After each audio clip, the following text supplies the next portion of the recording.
Thank you, Chair of the SRC, Madam Ngunyi, Chair of IKLTC, my good friend Jalango, members for Public Service Commission, the entire SRC commissioners and management and staff members, members from Ministry of Public Service, ladies and gentlemen from before the state.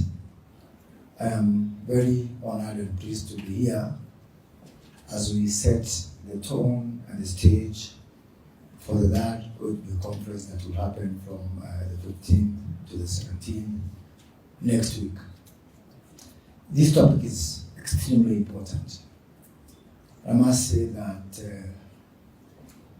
I have been part of this conversation right from 2014 in the first OHB conference that I helped to put together. And I must say that for us, we have seen minimal improvements. It is really, way off from where we ought to be.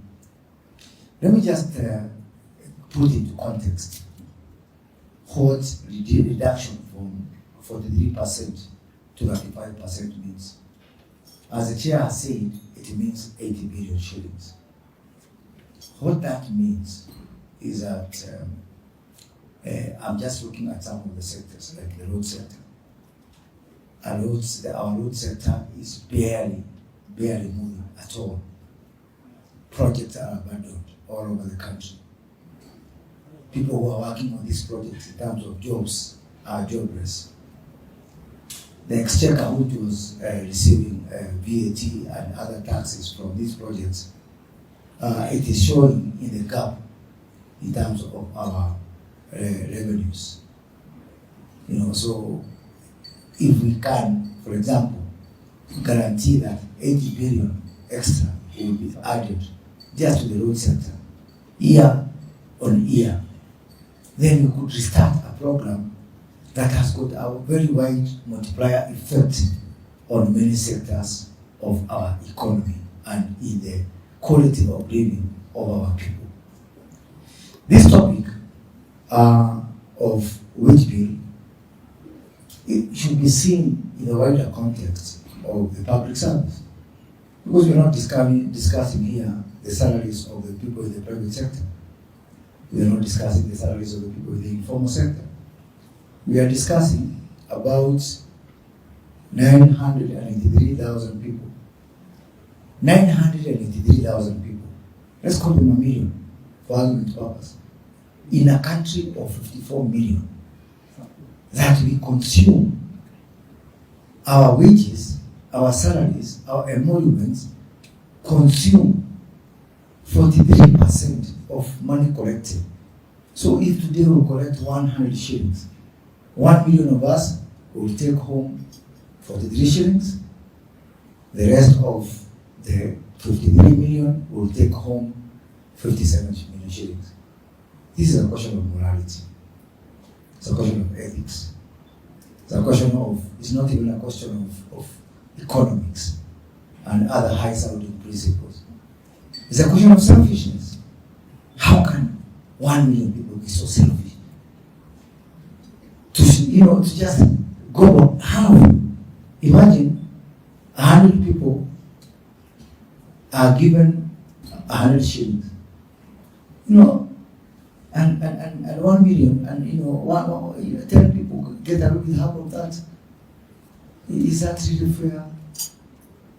Do we really have any mathematical or realistic chance of going to heaven, really? When we are so selfish? But then let's look at it conversely. The other 53 million people, they need to have their heads straight. How can you agree to this? How can you agree to show the 1 million people for so long? It is a question of morality on the side of the 1 million, but really it's a question of common sense. And for the 53 million, they need to check in the hospital today. I said, how can you allow 1 million people to continue gobbling money that you select? that you raise from your sweat. So that really is really the context of this. It's not an academic discussion. It's not an theoretical discussion. It's a question of morality. It's a question of ethics. It's a question of fairness. And it's a question of public expectation. And really, the capacity, as a friend of mine by the name of Kato Kigan says, I'm inviting the 53 million who are shouldering the 1 million to exercise their capacity to get annoyed. Yeah, that is what I'm doing. I'm inviting them to exercise their capacity to get annoyed and ask, how can you agree to carry 1 million people?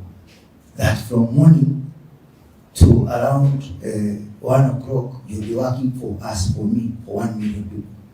And then only some few hours in the afternoon, you'll work for yourself. That really is a context within which we are discussing this. This discussion also needs to be seen in the light of the wider economic discussion. And I will just segment that briefly into 5 pillars of how I see it. The first pillar is on the monetary front, or the monetary policy, on the monetary performance. And ladies and gentlemen, on that front, we are doing extremely well. Our shilling, as you can see, has recovered. Inflation is within check. I just had a chat last evening with the governor of Central Bank in preparation for this briefing. And we are even raising, and if we continue the current trajectory, we are going to increase our import cover by increasing our reserves to 4 to 4.5 months cover, which is very good by all standards. So on the monetary front, the governor of Central Bank is doing an amazing job. Inflation is under control. Our exchange rate is okay. Our forex cover is building up, is improving. And just by deliberate policies from this administration, by the reduction or by the strengthening of the shilling on our debt obligation, within the last 1 month, we have shed off 1.5 trillion shillings in debt, simply on the back of an improved currency, which is very good. Unfortunately, the gains on the monetary front, which is my first pillar of this services, is washed away by our poor performance on the fiscal space, which is my second pillar. And this discussion today is really about our fiscal management and our fiscal space. As you can see here, just salaries alone, with a wage bill, 43% of our revenues, 7 to 7.5% of our GDP. But just oppose that against the other bigger elephant in the room, which is debt. Debt comes and takes away the other 64%. So what are we saying here? I thought in the afternoon, Kenyans will work for themselves. So in the morning, they're working for me, and Nim, Mangich, and you, and the 1 million people. In the afternoon, they work for debt. It's not even enough. From the time they wake up to the time they sleep, they are just working for debt and 1 million vultures. Let me call them vultures, because they are vultures, we are vultures. Yeah? That is what we are. Scavengers. We are scavengers, we are vultures, we are hyenas. Because how can 1 million people, 53 million work for 1 million, and then in the afternoon, they work for debt. So, I have not even counted our O&M. And by the way, this question of O&M is also interesting, because who consumes O&M? Ask yourself. What about the wage bill? Is it people in the private sector? Who consumes O&M? Still these 1 million vultures. Still these 1 million scavengers. We are still the same people. So in the morning, Kenyans work for mandazi, for salaries. In the afternoon, they work for debt. In the evening, even when we are sleeping, they work for our mandazi and our flowers. That simply put, that is what's happening. that Kenyans are slaves of us, of this 1 million people. We are the people who take debt. We are the people who are paid salaries. We are the people who buy mandazis and flowers. And I'm telling you, this is not sustainable. Time will come when Kenyans will say, the rest of them, Waswahili wanasema mjinga kirefuka, mwalimu ni mashakani. And Kenyans will wake up one day and ask these questions. Yeah, they will exercise their capacity to get angry. So, now, we have to do something. We have to do something on our salaries. We have to do something on our debt. And most important thing, we have to do something about the mandazis and the flowers that we consume, saying that, this is, supporting the hustlers and all this kind of thing. No, it is just not sustainable. And that is the truth. And I'm saying this in the context of what is happening, strikes, union activity. Please consider, when you see somebody asking for a pay rise, remind them that, excuse me, you are a vulture. Excuse me, you are a scavenger. Excuse me, you stand zero chance of going to heaven. Because this is the reality of what we are facing. That pillar is on, of course, related to this, is on our public investment. That because we are spending, I have measured everything. I have measured our salaries. I have measured our mandazis. I have measured our debts. I have not mentioned roads. I have not mentioned water. I have not mentioned agriculture. Our public investment, which is called by, I think, unfortunate term, development. Development is nothing but public investment. And because now we have got nothing left. One, from the mathematics I've given, is not even enough for the debt, for the salaries, and for the mandazi. We start borrowing from there. Two, to carry out public investment, we borrow to invest. Because all our development budget is actually fully funded by borrowing. Yeah? You used to call them donors before. I have not seen any donors anymore. I only know people who are lending us money for them to make profit. So let no one call those people donors anymore. They are lenders who are in business. And they are very happy to find people who are foolish enough to continue spending everything they have, going out there to borrow, and they borrow at very good and exorbitant interest rates. So because of all this competition for our domestic resources, for our taxes, for the money we raise, therefore we have to go to those people who are in business to be able to lend us money for doing our public investment. And so we find that now, as we speak, as of now, and we are now in the fourth quarter, in another less than 80 days, we will cross the books for the financial year 2023-2024. Our exchequer releases, listen to this, our exchequer releases for purposes of recurrent expenditure, including mandazis and salaries, start at 75%. Very good. Because we are now at 75% of the financial year. So that's mathematics matching. Our public investment, so-called development budget releases, as we speak, is 16%. So we'll see again how selfish we are. Money comes here to HLM, hours for Madazi and for salaries and for trips and for all this. It comes on time. 75% of the year, 75% of the releases. The one for 53 million is a development budget. First of all, the money is not here, the money is borrowed, and up to now, we have only released 16% of development budget, with 75% elapsed time as we head towards the end of the financial year. So tell me, even if in the next 80 days we release this money for development expenditure, when is it going to be spent? How do we wait until 80 days, something we didn't do in the other 280 days? And then people wonder why they complain about corruption. The KPI for most MDS from now until the end of the year, they will be judged even in our performance contract, which I'm responsible for. They will be judged on absorption. So there will be competition to consume. People will get warning letters. Why did you spend? Because all the money will now come in this quarter, in these 80 days. Procurement will be done left, right, and center. Funny things will happen, and then you complain about corruption.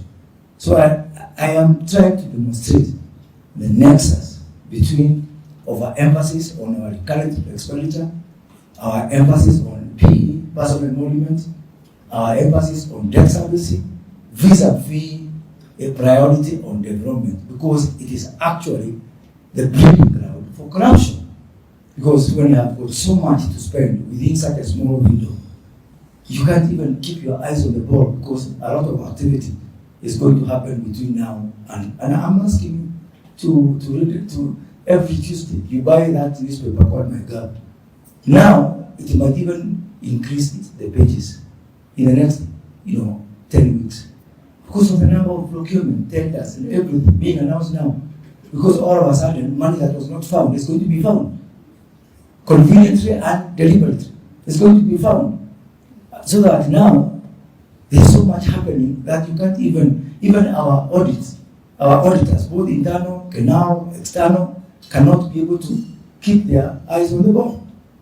So really, that is really the impact of this conversation. That when we spend every penny on salaries, on O&M, on debt servicing, on PE, the casualty is our public investment, the casualty is our development budget, and the direct results and consequence of this is nothing but corruption. And so therefore, this topic has got wider implication on the larger economy. The last pillar is now the 53 million people. The private sector activity accounts for 70% of our GDP. Our public sector budgets, represented here by budget, represent around 40% of our GDP. Unfortunately, it is this public investment, so-called development budget, and some element of O&M that has a direct nexus with the private sector activity. Because government still remains the largest buyer, is the largest consumer of goods and services. So when you start off development budget, this has a direct impact on the private sector, as indeed demonstrated with example I've given in our road sector. Because these projects ultimately they touch on contractors, employees, suppliers, fuel, and all that kind of thing. So when that sector as important as roads grinds to halt the way it has right now, what that means is that the rest of private sector economic activity equally grinds to halt. That's number one. And on the second front is a tragedy of policy. Because not only do we then starve the private sector of that ignition key that is required from the development budget, but then because we have no incentive to focus on policy. That is why you find that our policies are not moving fast enough. Realizing now that we don't have that luxury to use the public sector space, you would think now we are putting every effort in igniting private sector activity. And that's why our policies now, because we don't have the luxury of exchequer, we don't have the luxury of the fiscal space, that we need now to focus on policies that grow the economy, grow the GDP, without depending on resources from the exchequer. So what are we doing as a government to mitigate these issues? One, this conversation is part of that. The focus on the wage bill, the focus on what this means, the focus on this drive towards 35%, the focus on 80 billion shillings that we can save for roads and other things if we really achieve this 80%. As a pursuant to this conference also, the head of public service, the office of the head of public service, and my ministry are partnering to undertake a very serious, radical, and surgical reform of our public service. I want to assure you, I am not in pursuit of being popular. And even if I was to be popular, it's not with you people. It's with the 53 million people. So sadly, I am going to, myself and the head of public service are going to spearhead an effort, an initiative that is going to afflict the comfortable, like you are comfortable, I'm going to afflict you. But it is not in vain. It is so that I can be able to comfort the afflicted, which is a 53 million people. So, people are asking, I've heard the commissioner here use the word audacious. I love that word. I want to assure you, Commissioner, we will be more than audacious. They will be audacious in removing subsidies. And now we are enjoying the benefit. The way we say you're not going to subsidize consumption. And now unga is at 100. The way they say, the way we say we are not going to have an artificial life support machine on our currency. And now it is, building muscle. The way we are saying we are not going to keep, subsidizing fuel so that markets can take their own level. It's the same way we are going to face this dragon of a bloated and productive and inefficient public service and save us from this ignominy of 1 million people riding on the back of 2 million people. We will do it. I'm just saying this, and I'm saying here, ahead of the conference, that we will undertake the most radical, the most comprehensive, and the most audacious public sector reform not seen in this country since the one of Kibaki in 2005. We'll do it because there must be that generation who says that we are going to live for posterity, that we want to have, generational equity. Because what we are doing today is nothing but building generational inequity. As will be okay, then what about our children? What about the generations to come? So I want to assure you, and you've seen it in this administration, when you put our eyes on something, it doesn't matter how unpopular it will become, it doesn't matter, whether people will condemn us, it doesn't matter whether it will be called Sakayo, we will cut this public service. Yeah? Because it's the right thing to do. And time has come. Things did get where we are. Madam Gitao, we were with you in 2014. It's 10 years. Same topics. I promise you, I will not be here in 2034. Standing here to say the same thing. We will do something, and we will do something now. And we will do something because it is the right thing to do. We will do something to cut on our expenditure. We will undertake serious process engineering across government. We will review the way we manage our establishment. And by the way, we are going to have news soon, probably by the time the president addresses the conference next week. And those people who are basking by saying, oh, I want to recruit because I have an approved establishment. We will start from scratch. And we will start by condemning all those establishments and relooking them afresh. And somebody has to justify this idea that replacing bodies for bodies. Somebody has retired, replace. Somebody has passed on, replace. Without asking, maybe that attrition is opportunity to look at things and do things different. Yeah? It's not an automatic entitlement. It's not an inheritance. It's not an inheritance. Oh, but I had 5, so give me 5. Did you need the 5 in the past place? That's why digitalization, what we are doing around e-citizen, what we are going to do around public service reform and engineering need to be seen in this context. Alongside this is one side, of course, we have got the problem, and I want to submit our problem is not the wage bill per se in normal circumstances. Our problem is wage bill vis-a-vis the monster of debt. Yeah? Even if wage bill grows at the same rate of GDP, we are just lying to ourselves. Our wage bill needs to shrink. Because either the government shrinks, or wage bill shrinks, our debt shrinks. Now we have already borrowed, and we are really in this situation.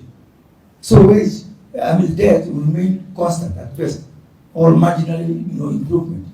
But this one of wage and revenue is what are the tools that are at our disposal, because we cannot compromise development, because development is not for us as public servants. Development is for the 53 million who are the people of this country.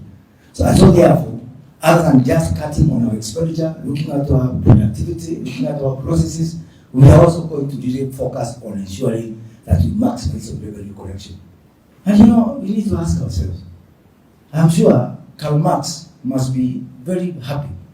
Even Lenin must be very happy, wherever they are, looking at the best communist country in the world called Kenya.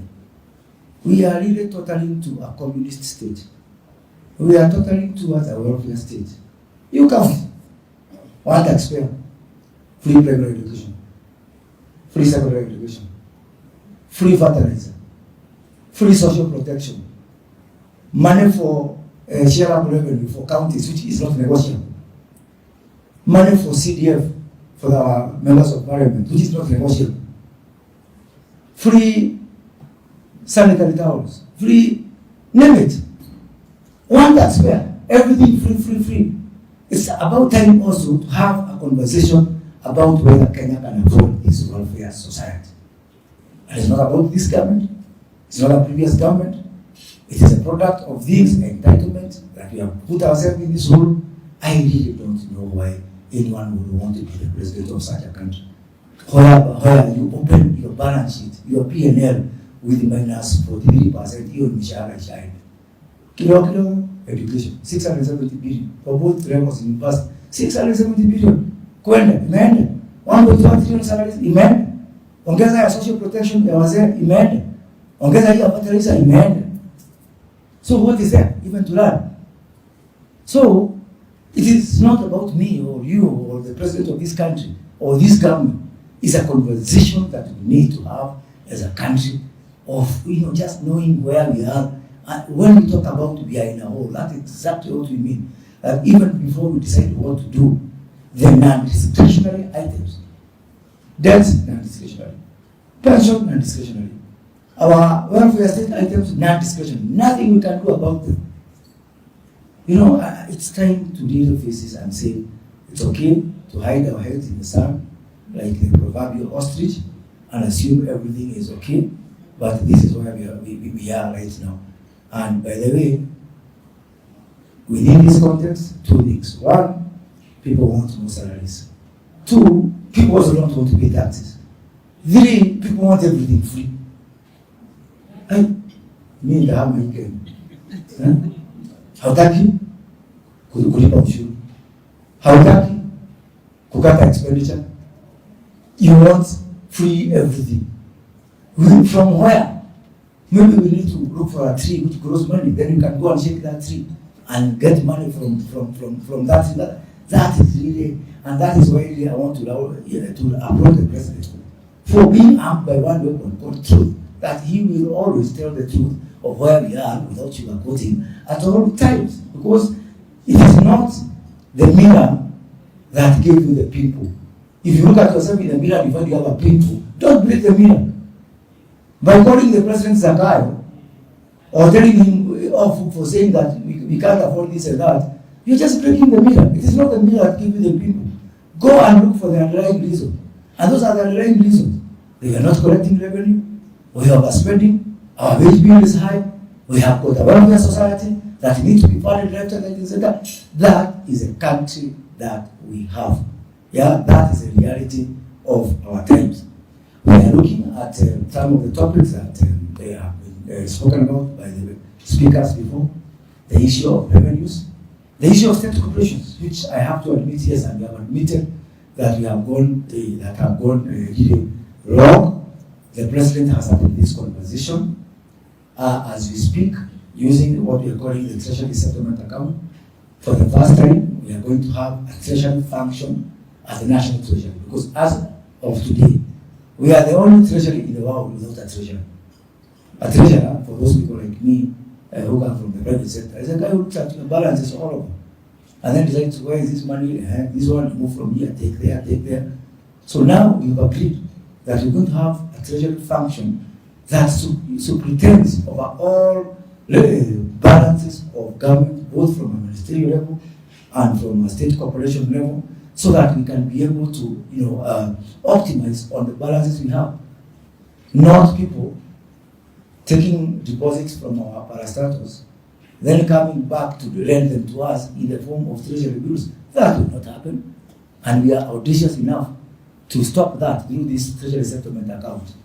And the framework we've created is not of starving commercial banks of these balances, but really having that hard screen at the national treasury, whereby we say, why are you sitting on this 10 billion? Or that this 10 billion can be optimized here and there.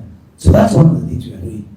We are overhauling our regime for the public-private partnership. So that, as I have said, that we don't have luxury within the fiscal space. The only way out for us is to look at the private sector, how we can leverage on the private sector resources to be able to grow this country, how we can revamp our PPP so that our FDI can start working, how we can reignite our engine of growth through focusing on manufacturing, through focusing on exports, so that we get that money that we did have. And then we are also looking at that whole issue of corruption, which I've talked about, and the e-government procurement. The president has, directed, formed a committee, or looking at this particular issue from the National Treasury. That now, beginning the next financial year, all procurement in government will be done online through what we call the e-auction, and this will be a very major, advantage and win, especially for our young people who are digital. So those papers which you are filling, or pre-qualification, or tendering, everything will be an option, especially for the common user items. Whether you are pre-qualified or not pre-qualified, just go in there. If the system says the lowest spend is 10 shillings, you can even amend and put 9 shillings. So there is visibility, and all of you and all Kenyans can be able to see what we are going to do through our EGP platform. So all these measures, including what we are doing on the e-citizen, is based on stopping the wastage through corruption. We are going to do the surgical reform of the parastatals. We are going to maximize. We are going to also rein in our state corporations. The numbers you've spoken here, you need to look at them from a pie chart perspective. 980, or let's go to 1 million people.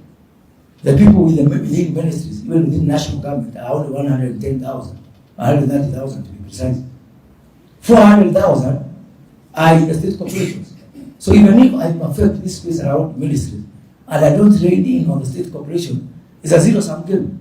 And so therefore, especially for the HR function, that the HR function for the national government includes, and I'm sending this message clearly to our state corporations, that the way we are going to reform the ministries in terms of the HR function, people, hiring, establishment, is the same way we are going to have control of our state corporations, following in the footsteps of what Professor Njuguna Ndung'u is doing about the financial control that really looks at the whole spectrum from the ministries to the state corporations. And I really want to ask the Council of Governors to join us in this as we look at financial management within ministries, within state corporations, also within our county government, where we really have a problem of ghost workers. Some payrolls are being run outside the system. And I've said that I want to have this discussion, especially next week with the controller budget. If someone is running manual payroll, why would you continue to set the money? Why? Why can't you just say stop? I can ask for that job for 1 day, then I come back. Because I will not send one single penny for any county government that is running a payroll outside IPPD or the approved payroll system, because that is not your money and you don't have that discretion. And already we're in a bad situation, so we cannot continue living further. So I can go on and on, but Chair and team, I want to tell you on behalf of the President, on behalf of the government, on behalf of the Head of Public Service, we are fully committed. The President has said that all cabinet secretaries, all principal secretaries must attend all the sessions from Monday till Wednesday, because This is a time bomb, and we don't have the luxury of time. We have to solve this problem once and for all, not only for us, but for the future generations. Thank you very much.